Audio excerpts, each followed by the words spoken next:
First, log into LutinX.com with your credentials. Click on L.badge on your dashboard page. Accept the disclaimer message. On the next page, enter your company information and upload your company logo and trademark image.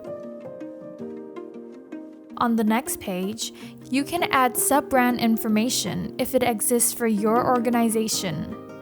Sub-brands are like company branch, university departments, high school classrooms, or more.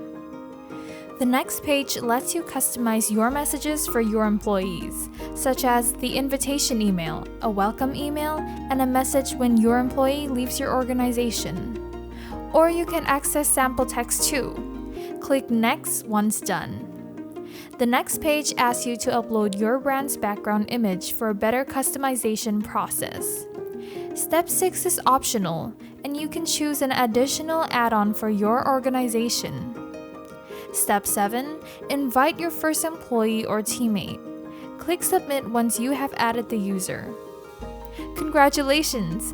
You have registered your brand with LutinX, and now you can add roles to employers, consultants, partner, students, or anyone that works with your company. LutinX.com, your digital innovation partner.